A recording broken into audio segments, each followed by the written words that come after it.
How can you know if the product you have in mind to launch on Amazon is actually going to be a success? Well, in this video, I'm going to break down some strategies you can use to validate your product ideas. Welcome back to FBA Unfiltered. If you're new, my name is Taylor, and we are documenting step-by-step how we're launching this new product on Amazon FBA. You're going to hear me reference a step-by-step new seller checklist, and if you'd like to follow along, you can click the link below, which will take you to a page that looks like this, where you can get your own free copy. Now let's get into the video and talk about how you can validate your Amazon product ideas. We're on Module 4, Product Research and Validation. We've been spending quite some time on this module because it is very important. Last video, we went through some product research methods and some product software tools, and I asked you to make a copy of the idea generator and start filling that in, as well as start with your product opportunity sheet and find at least 10 different product opportunities.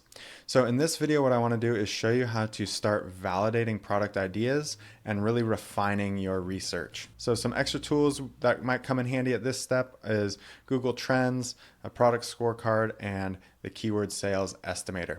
So we'll go over those things quickly, but first let's check back in on our product opportunity sheet, and I'll show you how I start refining some of these ideas. So once you've come up with about 10 product opportunities or so, you're going to start refining, and that process is going to look something like this. You're going to come over and you're going to note the amount of reviews for the top 3 competitors, and if there are tons of reviews and the review rating is very high for each of these, then that's going to be a negative point against these products. As you come further over, we're actually going to come all the way over here to our estimated profit margin. And here we want to have something that is ideally close to $10. Now, I know a lot of people have like a cutoff of 10. They won't mess with products that don't do $10 profit per. We just want to see how close we can get to that number. Obviously, if it's higher, it's better. We want to note here that, for example, $3.49, that's not enough profit margin per unit to really make this worthwhile. And then lastly, we're going to look at our margin. So this is important because if you don't have enough margin here to have some room left over to run ads, it's going to be very hard to be profitable. Ideally, what we want is a margin of at least 30 to 35%, and anything higher than that is even better. What we definitely don't want is something like this, a 12% margin off the bat. That is going to be incredibly hard to sell profitably long term. So I would stay clear of anything with a profit margin below 25% for sure. All right, if you left any comments here or you had any negative feedback or positive feedback about the product, that's more where we're going to start getting into the nitty gritty of how we're going to refine these product ideas. So let me pull back up my Amazon and my Helium 10 and I'll show you what I mean. Okay, so we're back here with our trusty stainless steel oil filter pot.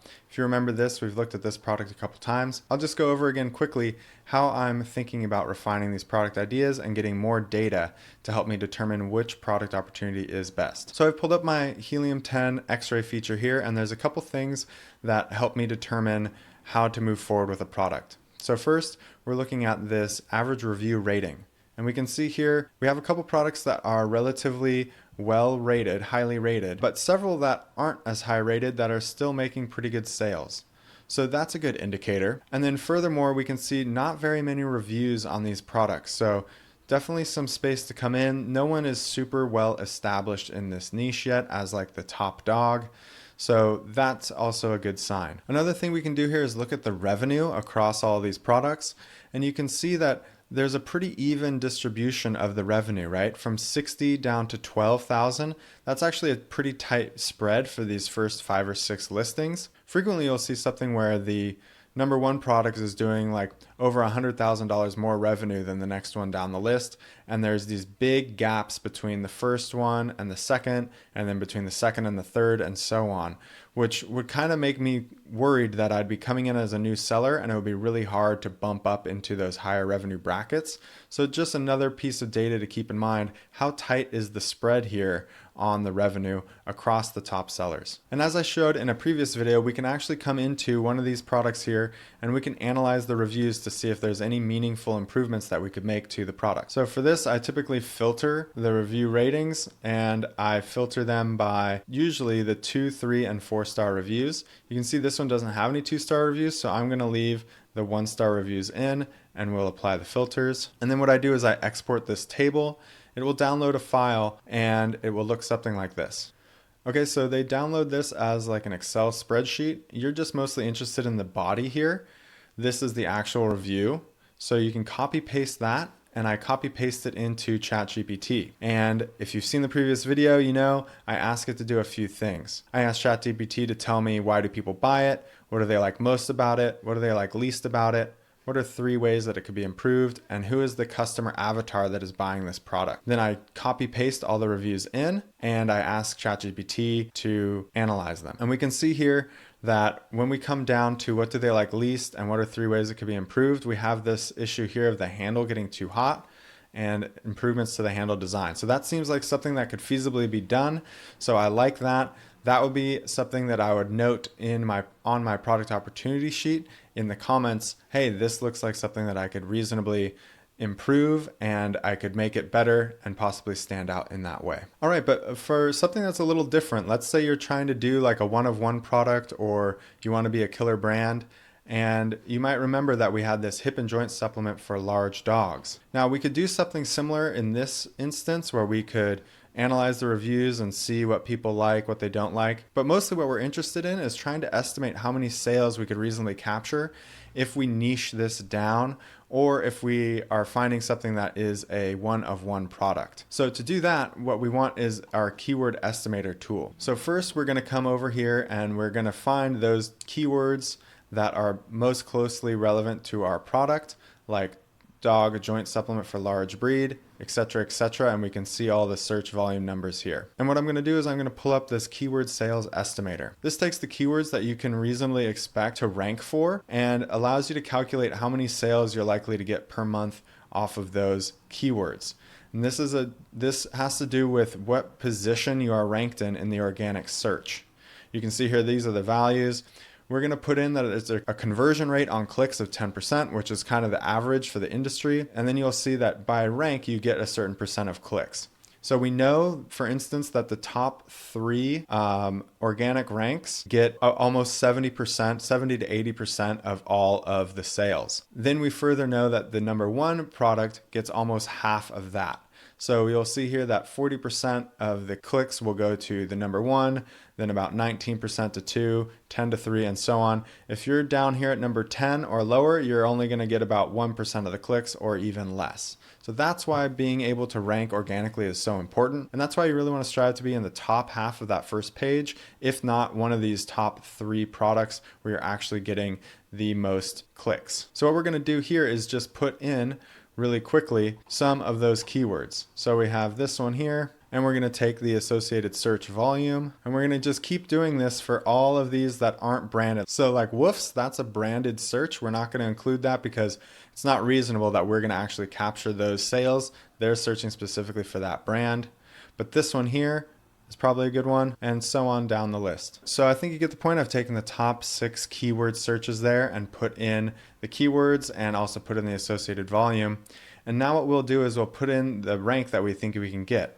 And as you know, there's nobody that's currently branded or specifically offering these supplements for a large breed dog in particular. So I think we can rank pretty highly. I think we can go ahead and put 1s and 2s in for a lot of these. So we'll just put 2s in down the board, being kind of conservative. And then we'll see here we come down to the bottom and we're doing about over 100 units a month in estimated sales just from this quick cursory assessment of the keywords. Now, this was not by any means all the keywords.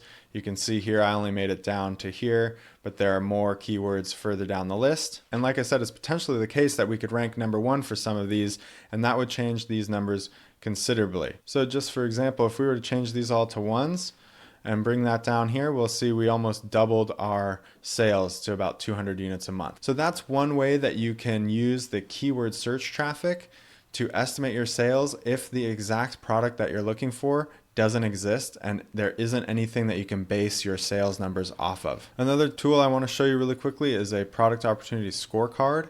So on this, you can again kind of rate each of your product ideas. So if we make this, and it's for large breeds in particular, there are a couple others. So I would say since there are a couple others in that niche, I would put maybe a 6 out of 10 there. How much better? Well, that's hard to say. There are some big hitters, so maybe we're a 6 out of 10 there as well. But how brandable? This I think is quite brandable because nobody else is really particularly focused on large breed dogs, and that's a pretty specific niche that I think we could really make pop.